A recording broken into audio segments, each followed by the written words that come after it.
Hey there, bestie. I'm Lori Amy, your What to Read Next podcast host. Join me as we dive into exciting new reads that'll have you reaching for your TBR pile in no time. From group of mysteries to spicy romances, we'll explore it all and help you find your next favorite book. So grab a cup of tea, cozy it up, and let's discover some amazing reads together.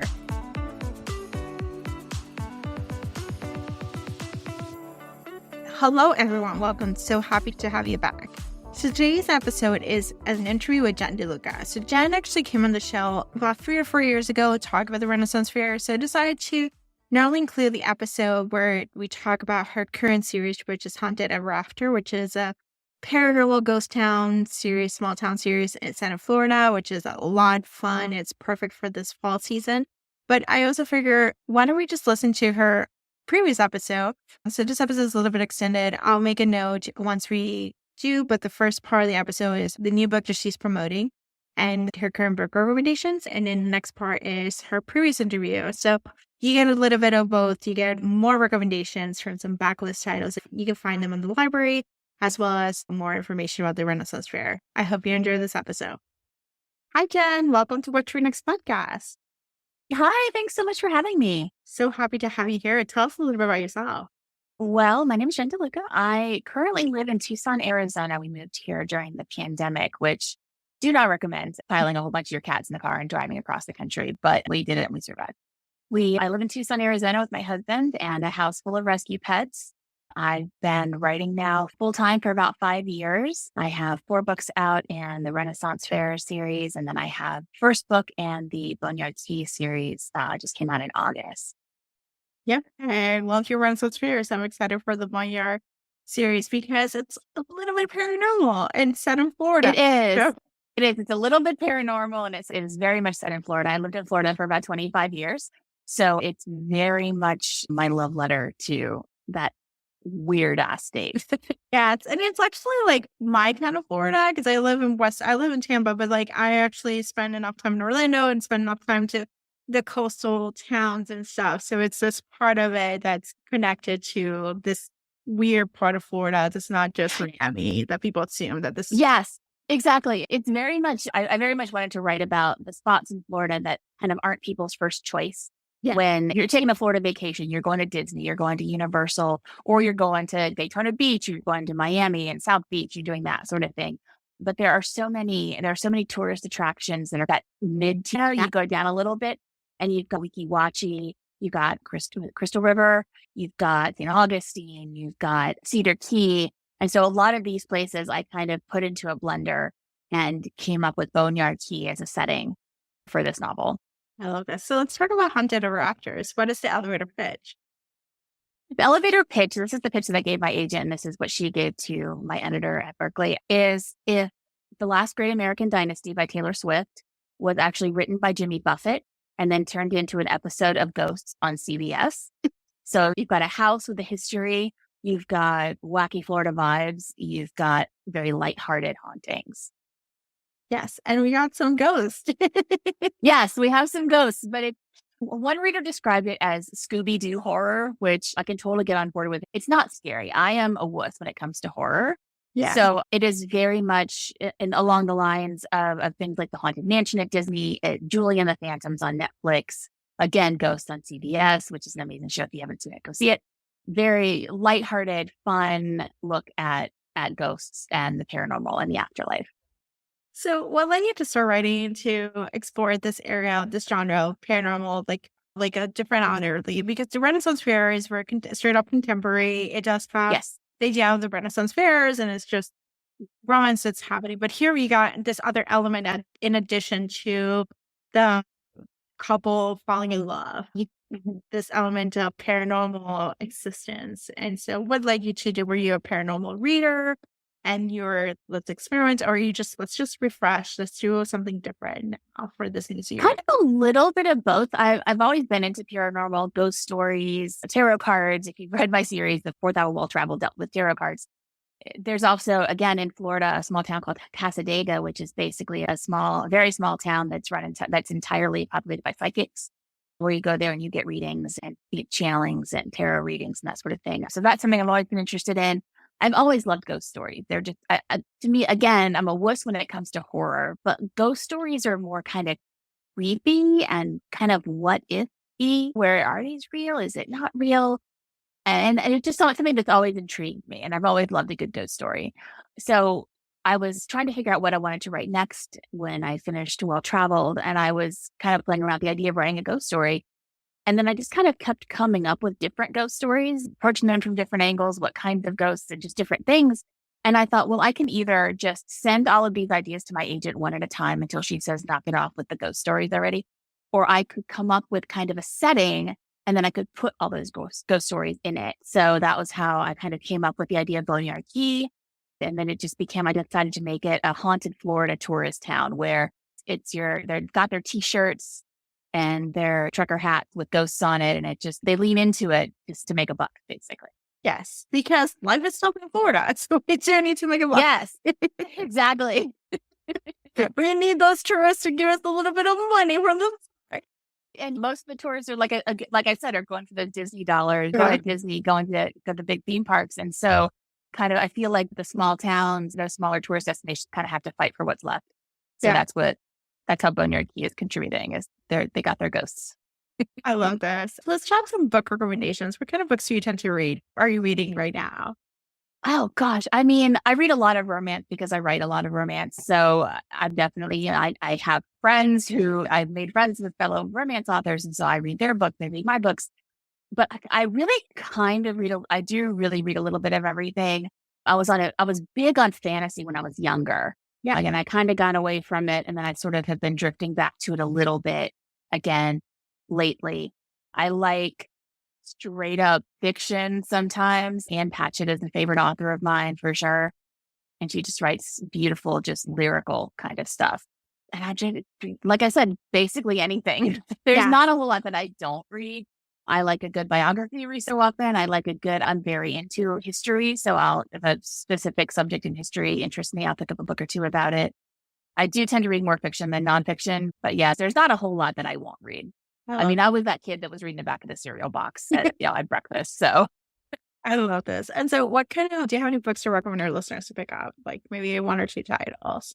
Absolutely. Again, like I said, Anne Patchett is one of my favorites, and a recent favorite that I've read of hers is Tom Lake, which it's a kind of a dual timeline kind of thing. It's a very just kind of intimate portrait of a family, but it's also about summer stock theater, which as a former theater kid, that was something really exciting to me to read about. But just the way that she writes, I don't know how to put it, just interpersonal relationships is very inspiring to me. Just the way people relate to each other in different ways and connect. And it's something that very much inspires me as a writer. So I'll read just about anything that she writes. She's one of those that sort of sucks you in. Like it really, like you don't think much of it. Like when you first pick it up, it's just like, oh, this looks interesting. But just then suddenly you're halfway through the book and you can't put it down. So she's amazing. Another recent favorite, well, it's a couple years old now at this point, but Pride and Protest by Nikki Payne.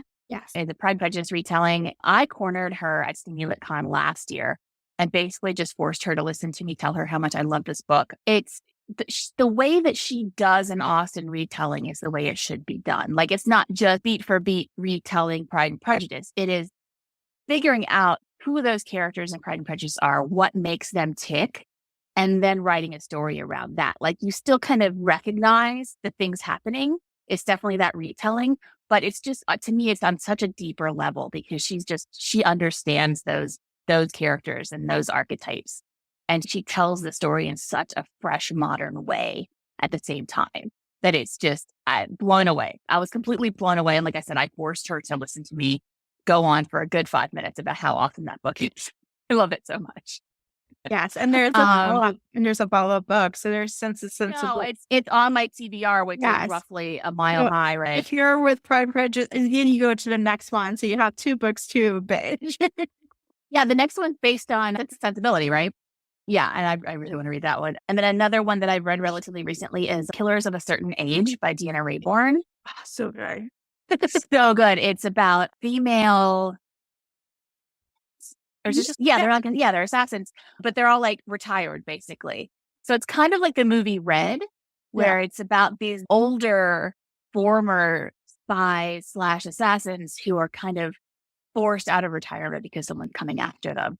And it's just, as someone who's approaching that age myself, it's so refreshing to read about older women kicking ass. And Deanna Raybourne's just, she's a knockout of an author no matter what she writes. So, but that particular one is a lot of fun. And I think she's got a sequel, coming of that one. I think I saw it on NetGalley. I'm actually excited for the sequel. Oh, so excited about it. That was one of those books that I really enjoyed. And I'm like, that was amazing. And then she said she's writing a sequel. And I was like, oh my God, just blew me away. So excited.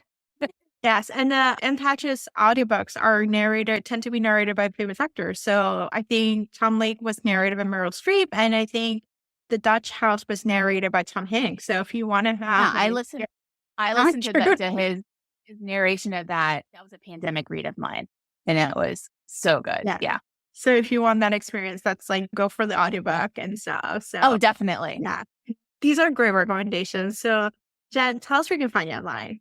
You can find me online at jendeluca.com. And then you can also find me primarily these days on Instagram, which is Jen DeLuca Writes. Awesome. Thank you, Jen, for being on the show. Of course. Thank you. Now we're heading to our 2020 episode where Jen DeLuca talks about the Renaissance Faire. So this is about 4 or 5 books ago. So I hope you enjoy the rest of the episode. Welcome to the What to Next podcast. Today's guest is Jen DeLuca. Jen has been writing a series of Renaissance Faire romances. In this interview, we chat about her source of inspiration, her writing process, and some fun book recommendations. Now let's go to the interview. Hi, Jen. Welcome to the What to Next podcast. Hi. Thanks so much for having me. So happy to have you here. Just tell us a little bit about yourself.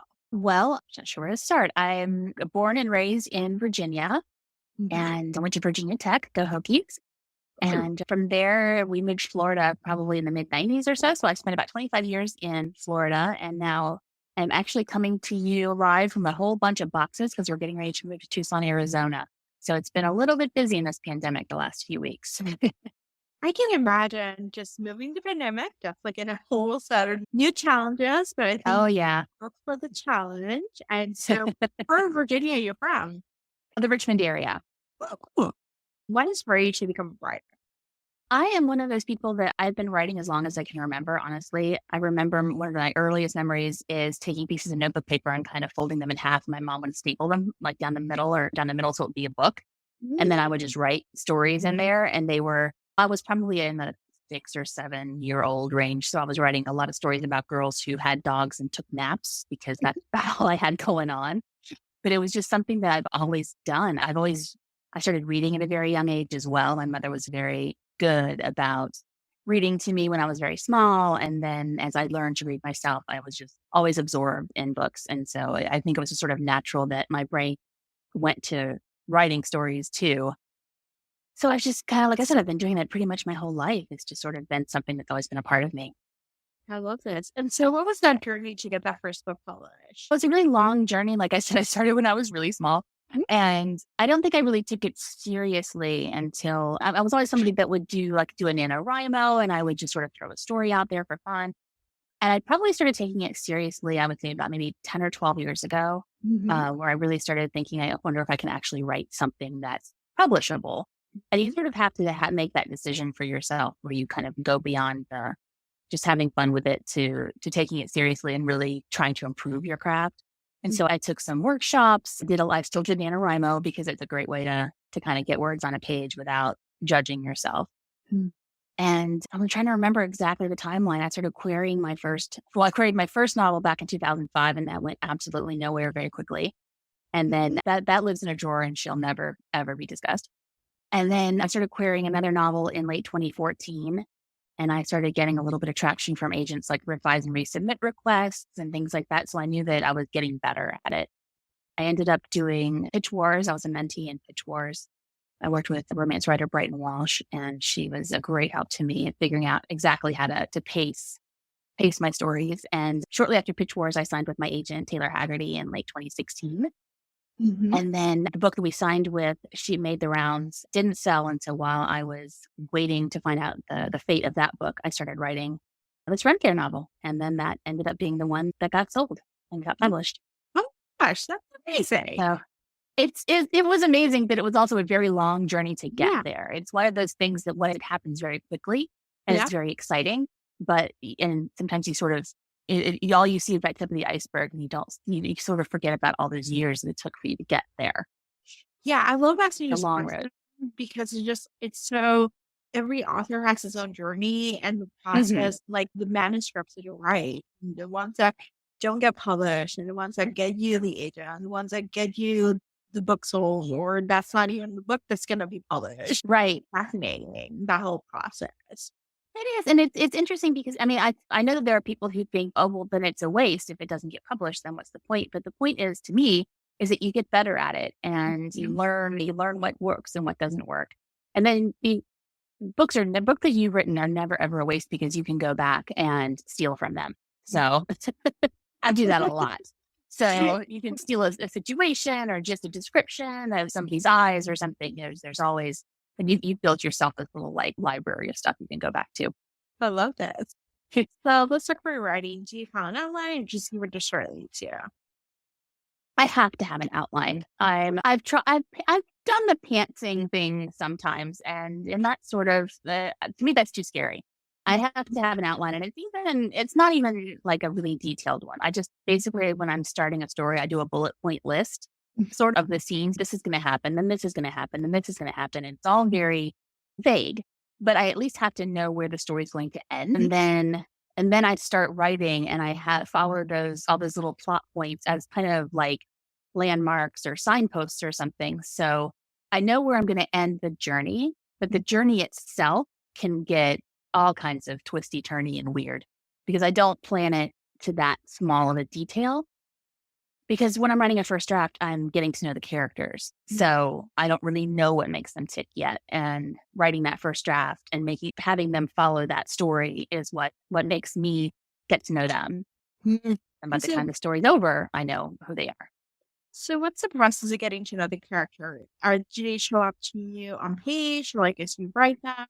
Or is it something that you sit down and like create this character is gonna look and act this way? These are some of the things that are gonna go for it. And it kind of comes slowly. Like I'm definitely one of those people that does like the Pinterest board and like the kind of different mood boards are they've got pictures of characters or actors and who can kind of give me the embodiment of the characters. There's also like song lyrics on there and stuff like that just kind of reminds me of the story or the characters. So I kind of have a basic look in mind. And then I don't know, I just sort of start out with, again, like kind of a vague idea of who they're going to be. And then as I'm writing, they might say something surprising and I need to figure out why they said that thing. And so I'll need to kind of figure out their backstory to make it make sense, if that makes sense. But yeah, it's all a process. It's all building on what I've started writing. And then when I come back to the second draft and I figured out, okay, why did he say that in chapter 4? And then I figured out his backstory that I can then kind of go back and weave in at the beginning or something like that. I love this. I'm fascinated about the whole process of like crafting a story and like how do writers come up with these great stories and they're like these characters have real life and backstories and all these different things. And so it's fascinating how the writers get to know the characters. How do they come together? Yeah, to me, it helps me to get to know them while I'm writing them. I know people who do like the big like questionnaire kind of thing with all of these different. And I tried that, but to me, that's almost a little too like restrictive because I'll start writing and I actually have them start talking. And then that's to me is when they come alive, is when they really when I have dialogue and stuff on the page and that's when the personality really starts to come out. And one example I can use about this, if you want me to expand on it a little bit, the character of Mitch in Well Met was originally supposed to be sort of the antagonist. He was supposed to be this like overgrown, like high school jock bully that never got over like his glory days of high school. And he was living in this small town. He was just going to be this absolute jerk that is also hot and wears a kilt. And the idea of him was he was going to interfere when Simon and Emily get together and Well Met. He was going to kind of interfere in that. And it was almost going to be sort of a triangle-ish situation. And that was my plan the whole time. And then I started writing the book and he would walk into a room and he'd say something funny and he'd fist bump the kids and he would just be this super fun guy to hang out with. And he'd be a jerk. Like I would try to have him say something horrible and he just wouldn't do it. And I was like, okay, this guy's not going to be this. He's not going to be this bully that I want him to be. I was like, let's just see what he does. And so I just sort of would put him in a scene and he would say the things that he would say. And he would just be this super nice guy. So I was like, all right, I guess this is who he is. Yeah. So Gosh. yeah, and that's Amazing. It's like the more you write, the more you know the character. and I've never been one of those people that says, oh, they tell me what to do. Because I'm like, no, if I'm writing the book, I'm telling the characters what to do. I'm in charge here. But in this case, I was not in charge at all. Yeah. So Yeah. And what a different story it would have been, which was that way. and I think it worked out better. I think it's a more interesting idea for him to be a nice guy, and that you have to find that out. Yeah, and we can root for him. Like as one Mhm. readers, you can root for him. Be like, okay, when is this story coming out? Which we know it's coming, but it's really fun to see like all these characters. Even the villains get their stories. Like we root for everyone to get a story. So Yeah. it's a fun way to root and be like, okay, when is he gonna fall in love? Yeah, well, yeah, because I remember hearing it said everybody's the hero of their own story. Mhm. So like, and that's a way, to me, that's an interesting way to approach writing characters. Even bad guys, even villains in a story. Everybody is the hero of their own story. Everybody's the star of their own life. So yeah, everybody's gotten that, what makes them fall in love and what makes them tick. And everybody's gotten that. And it's fun to figure it out with people. Yeah. So, how do you organize yourself as a writer? How do you keep track of your ideas, inspiration, and character art? Like I said, I do the Pinterest board thing that helps me with like a lot of the visuals. Mhm. And I also have a Spotify playlist that I sort of put together while I'm writing, and I throw songs that make me think of the story or the characters. And I just kind of throw them all on there and kind of keep adding to it along the way. As far as the actual writing of it, I have a traveler's notebook. They have like these leather bound notebooks that have the strings in them that you put the inserts inside. Yeah. I actually have one of those, and I keep a separate notebook for each project I'm working on. Oh, okay. So whenever I have an idea, or just, this kind of started back when I was working full time. And so I'd be working at my desk, but I would also have an idea for some dialogue, or I'd have an idea for how the scene should be rewritten. And I would just scribble it down real quick. And I found that it helped me to have just some little notebook for each book that I'm working on. So then I could keep all those notes together, as opposed to having to just have like a million Post-its all over the place. So yeah, so now I have a traveler's notebook that has an insert for each project that I'm working on.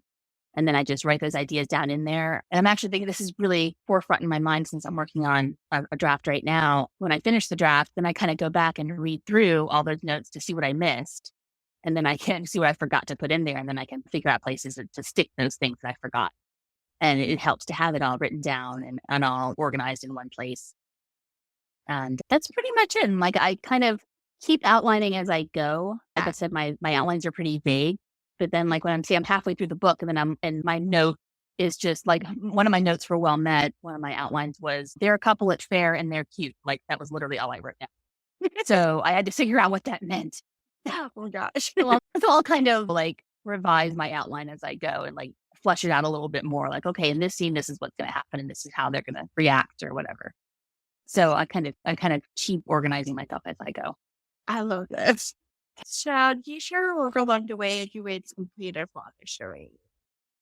I have some very wonderful people in my life that read for me while I'm writing the first draft, and it is their job to say all nice things, because writing can be really lonely and it can make you really unsure of yourself. So to me, it helped me so much to have certain really trusted critique partners that will just read the draft with me. As I write a chapter, I emailed it to them, or I'll dump it in a Google Doc and I'll send it to them. And they're cheering me on. They're finding good sentences that I wrote, like, oh, this is a great description or something like that. And then by the time it's over, by the time I finish that first draft, then they're also will help me bounce ideas of the rewrite, because they know what I've written already. So it's really helpful to me to have people to bounce those ideas off of. And then I have some other beta readers who kind of read like the second or third draft, where it's a little bit more in shape, and then their feedback is completely different. And that's very helpful. So it's really, to me, it's super, super helpful to have people read it at different stages, because their feedback's going to be a lot different. What was the source of inspiration for the Well Met series? Did you have it planned out as a series, or was it just going to be standalone and you just like reception was like, me and all dog? Gosh, a little bit of all of the above, honestly. I mean, the inspiration of it came from a Renaissance Fair that I attended that was up in Central Florida. for many years. And then I ended up volunteering with them for a couple of, I won't say summers, a couple of seasons. And while I was there, I got the idea of her writing a story set at the Renaissance Fair. Yeah. And then as far as the series itself, when I was set out to write it, I wasn't intending on a series. I was just writing a fun Renaissance Fair story. And then as I got probably a few drafts in and I really had a good handle on all of the characters, I thought, well, yeah, I really want to write Stacy's story now. And I really want to write some more about Mitch. I really want to write some more about April. So it ended up being, I sort of dropped some hints, like little, almost breadcrumb type things. Like I could expand on this later if somebody wants more books. But if somebody doesn't want more books, it's fine. It wouldn't take away from the book by itself. So it's definitely a good standalone. But then it was nice that they wanted more and that I get to write more. I'm super, super excited. This is so exciting. I'm looking forward to mention the April story. So let's talk about your research. What was that research like to get the Renaissance Fair? Like you placed the Renaissance Fair in Maryland. I'm in a small town. There's the Maryland Renaissance Fair, and we talked about those are mentioned. What was your research like? Like you were volunteering at a Renaissance Fair, so you may have some experience, but you also research other things, other pieces. Well, I did. I definitely, the main research came from being a volunteer at the Renaissance Fair. The one that I worked with was the Lady of the Lakes Renaissance Festival in Tenerife, Florida. And it is very much, I basically just stole it and stuck it in a book. It is a kind of a small town at northwest of Orlando. Oh, okay. And the Ren Fair is one of the county's biggest fundraisers. Oh. It's most of the cast is volunteers. All the alcohol is donated that gets sold at the taverns. All the food is donated and prepared by the culinary students, so they get credit. A lot of the cast are high school students, and they're getting like community service hour type things. A lot of the adults are volunteers, and it's just this big. It's a 2-weekend event, and it's great. And I watched it living there. I watched it grow from the thing that was like kind of at the municipal soccer field to being in this gorgeous wooded area where it takes place now with lanes that just wind to the trees, and you just really feel like you're in another world when you're there. So I volunteered there, and I was just so struck by how I felt like a different person. It wasn't just like acting. It was you're being somebody else for a day. And I loved the idea of two people who don't like each other suddenly falling in love in character and seeing a different side of each other in character. So like I said, a lot of the research itself just came from working the fair by myself. But I set it up in Maryland just because I really like that area. I have some family up there. And that kind of wine country area of Maryland where there's kind of some small towns and there's kind of those green rolling hills. And I just sort of pictured sticking it somewhere in there. And it was fun to realize, because I didn't realize at the time when I first decided to put it in Maryland, I didn't even know about the Maryland Renaissance Festival. And then I looked it up and I was like, oh crap, that was a bad idea. But then it ended up kind of working out because I could make it all sort of fit, make it part of the scenery. Yeah. So what was your character in the Renaissance Fair? Oh, I was a tavern wench. I still love it. Yeah. I was a tavern wench. I wore a corset and yelled huzzah to the generous tipper a whole lot and flirted with anyone who came into my tavern. And it was a good time. It was a really good time. I love that.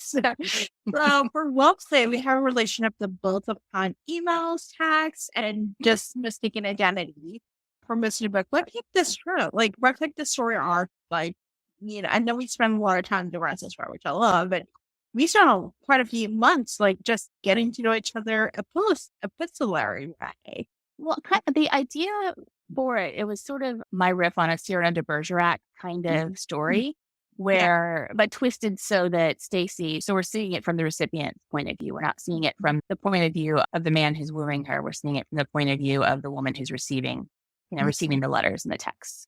I turned letters into emails and texts, for 21st century, obviously. But so that was sort of the inspiration of it. And just the idea of somebody, Stacy's she's very into social media. She's very concerned with appearance. She thinks that people want a certain person out of her. So she's that cheerful, bubbly friend, but she has this sort of thing where she feels like she has to be the cheerful, bubbly friend, where people aren't going to be interested in her if she's not that. So a lot of the book ended up being about the difference between what you show the outside world and who you really are, and appearances versus what's inside. So I kind of took the Cyrano de Bergerac idea and just sort of built on that for Stacy's book. I really identify with Stacey's journey, just the whole process of like just going back to her parents' house and just, trying to figure out trying to figure out who you are in your 20s. And, Yeah. And you know, it's such a hard time because time moves so quickly. And all of a sudden you sort of blink, like Stacey just sort of blinks and suddenly she's not too far from 30 and she sees all of her friends who have gotten married and settled down. And she's like, I haven't done any of that. And what's happened? yeah, And figuring out who you are at that stage of your life is hard. it is hard. And I love Daniel, like the way he approached her. Like he was like, he just was strong enough that he was like, I'll support you. Like you have shoulder to listen to, even though he was Mhm. pretending to be Dax. Like it was like, it's okay to like most of the time I'm like, okay, it's a big lie, but it's like he was just human raw. Hey, but and honestly, while I was writing it too, I realized I'm like, this is really a hard thing to make sympathetic because it's such a big lie. And that was honestly one of the things. To me, it's so funny because that trope, the whole Cyrano de Bergerac trope, is a very pretty popular one. Like you see it, especially recently. I've seen it a lot recently, and it's all based on a big lie. And so to me, that's so funny, and it was hard for me to make it forgivable, I think. And I hope that I was able to pull that off because I feel like he got himself into that situation where he's caught in the lie and he has to keep it up and he doesn't know at what point to say, oh, by the way, this isn't true. I think a lot of people, I think that's something that's happened. That's a common thing is that you find yourself telling a white lie and then that white lie gets bigger and you think, okay, I really should have come clean about this by now, but now there's no way to come clean about this. Like we're past that. So I think that to me is something that I tried to make him sympathetic about where he realized, wow, I really should have come clean about this a long time ago, but I don't because it'll just make everything end. And he doesn't want that, obviously. Yeah. And I really love the conclusion, like how Stacey and Daniel end up being together. It made sense for Stacey's character, for some of the folks for to go through that journey and to be like, okay, this is what I'm willing to do, which is a whole different change that she's willing to take to make Yeah, and I think, she realizes that's what she's been wanting out of her life. And I don't know, are we allowed to be spoilery with this conversation? Yes, yeah, let's do. And I'm Okay. another. So that's how they end up together. But spoiler for the ending. But I think I sort of tried to sort of clue it in that really she's living this life in a small town, and the only thing that really is making her happy is when the Ren Fair happens, and that's the part where she feels alive. So it sort of makes sense that she ends up basically living her life on the road, and she's been living in this little tiny apartment, and she realizes that she doesn't need a lot of material things, that life is more about experiences. And it sort of, to me, the signs all pointed to her living that life on the road with him, and that's her home. She doesn't need to have a big house or a lot of material possessions. That's not her. mm-hmm. Yes. So what can we expect about Mitch's story? Well, that is when book 3 is Mitch and April, which is also something that gets teased a little bit in the second book. They have a couple of scenes together towards the end of Well Played that I would hope would clue people in that they're going to be next. I'm not sure how much I can really say about this one yet, but I have said a little bit on social media. Got fake dating between the two of them, and it sort of got double fake dating where he asks her to be his fake girlfriend for a family event, and then he ends up returning the favor when she's in a jam. So it becomes just this sort of vicious circle of fake dating to the point that April sort of forgets that they're not actually dating. And she has to kind of keep reminding herself, no, we're just friends. There's a little bit of an age gap to them. Yep. She's about 9 years older than him. And it's not a huge deal, but it's definitely something that April is at the stage in her life when this book takes place. Her daughter, Caitlin, is about to go to college. So she's 40 years old and she's an empty nester. And are about to become an empty nester, and thinks of Mitch as this young guy, and he's in his early 30s at this point in the story, but he's still very much that just guy who goes and hangs out at the bar on Friday. He's not somebody you would think of as wanting to hook up with the mom of a college age student. But she doesn't make it a point about being an age gap, or he's too young for her, or does she? I think that's definitely something that she's concerned about. I don't think it's the main concern, but it's definitely a concern. Yeah. concerned. But it's like, we can get to the point where I think when I think of age gaps, which I absolutely adore them, like they're great. Right. I think my biggest gripe is love. Did you watch Love is Blind? Yes. Okay, Jessica, her 10-year age gap, which is not a problem. Like it's yeah. Honestly, that was something that I had a lot in my head while I'm writing this book right now. Is all I can see is Jessica just complaining about that 10-year age gap, and I'm like, okay, I can't turn April into that because, but it's something that I think that okay. And here's what I think though, because I think that it can. I think 10 years can be a lot, especially for certain ages. And if you've got somebody that's in their 20s. And somebody that's in their mid-30s. When you're in your mid-30s, you're a little more kind of wanting to settle down. And mid-20s can be a little more about going out and having fun. And I can see that being an issue. And I think that in the case of April and Mitch, it's not so much about the number of years between them, but just the fact that she sees herself as a mom and an old person even. Like she's just starting to hit that point where like I said, her kid's off to college. So she's starting to think about herself and what she wants for the first time, basically since she became an adult.